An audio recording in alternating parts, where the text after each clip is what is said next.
Então, pessoal, continuando do vídeo passado, nós estávamos falando da composição da matéria.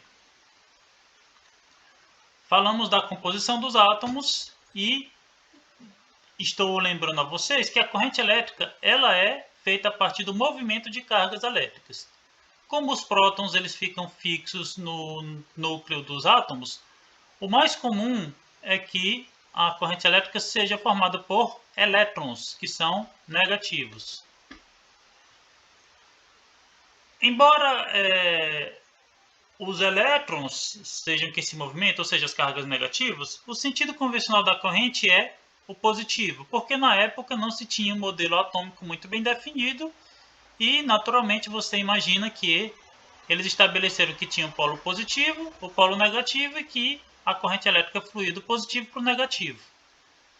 Apesar da gente já ter descoberto que o movimento é das cargas negativas, o sentido convencional da corrente é mantido para todo o que a gente vai fazer. A diferença de potencial, ela representa quanto que um determinado local tem a capacidade de gerar uma corrente até outro. Por exemplo, a gente determina em volts.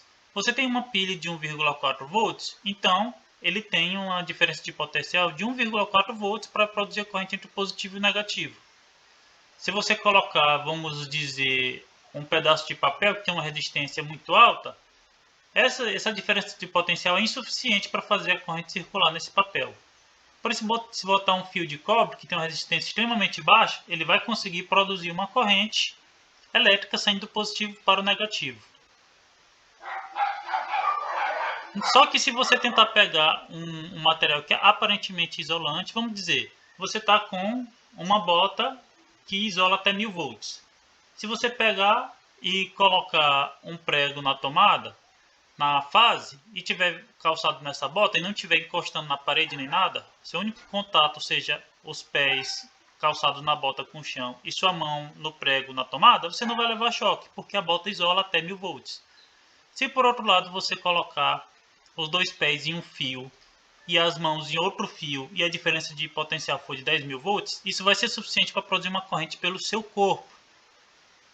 Se alguém já assistiu o filme original do Jurassic Park, da década de 90, o primeiro, o menino está com um calçado, ele encosta em dois fios e leva um rápido choque. Ainda que o calçado dele não seja exatamente um bom isolante, normalmente ele isola o suficiente de uma tomada. Já um fio de 10.000 volts ele é insuficiente. O gerador elétrico ele é uma máquina que vai funcionar como se fosse uma bomba de elétrons. Ele vai produzir uma diferença de potencial entre dois pontos. Ele pode ser contínua ou pode ser alternada. Se for o caso de corrente alternada, o polo que uma hora é positivo, outra hora ele passa a ser negativo. Ele vai oscilar periodicamente numa corrente alternada. Em corrente contínua isso não acontece. Resistência elétrica acontece porque, uma vez que os elétrons precisam se deslocar em um material, esse material vai oferecer uma resistência. Pense que o elétron tem que passar entre os átomos e ele vai precisar de gastar uma certa energia para fazê-lo. Ao longo desse movimento pode acontecer alguns choques, a repulsão por outros elétrons e por aí vai. Materiais condutores, os metais normalmente são ótimos condutores, eles têm a banda de condução. Por isso eles têm uma resistência baixa, tem, vamos dizer, uma avenida livre para os elétrons passarem. Já os não metais, a maioria é isolante, eles não têm essa banda de condução. Então, para você movimentar elétrons, você precisa de um esforço enorme. Foi o exemplo que eu dei da bota. É muito difícil os elétrons passarem. Porém, se você aplicar força o suficiente, eles vão fazê-lo. É como um muro. Se você tentar um muro bem feito, se você tentar passar o dia todo esmurrando o muro, ele não vai cair, ele é forte o suficiente para resistir. Mas se você chegar com um caminhão direto, ele cai sem praticamente dificuldade nenhuma.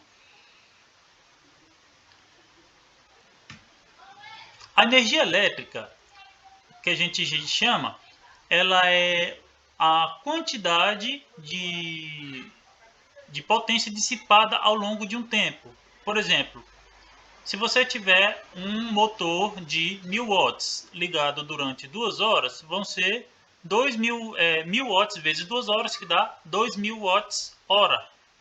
Como a gente geralmente usa em casa, quilowatt-hora, 2 kWh.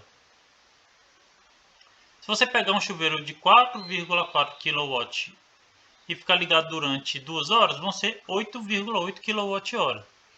Um exemplo um pouco mais próximo da prática, se você tem um chuveiro de 4,4 kW, que é o comum que as pessoas compram, se ele ficar ligado durante 15 minutos, você vai gastar 1,1 kWh em 15 minutos. 1,1 kWh é, vamos dizer, a mesma coisa que uma TV de 100 watts, tem TV de 50 polegadas nessa faixa de 100 watts, ligada durante 11 horas, ou seja, 15 minutos de banho é equivalente a 11 horas de TV.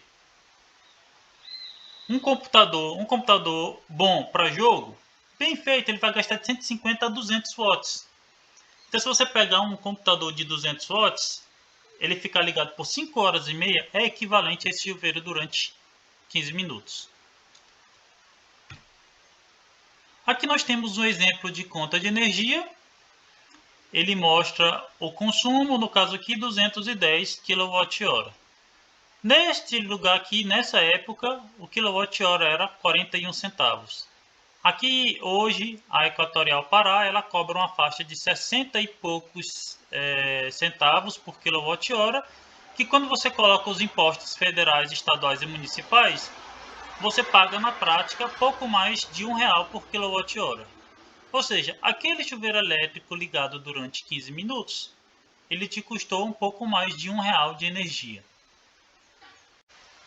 Assim nós continuaremos esse vídeo aqui na próxima aula.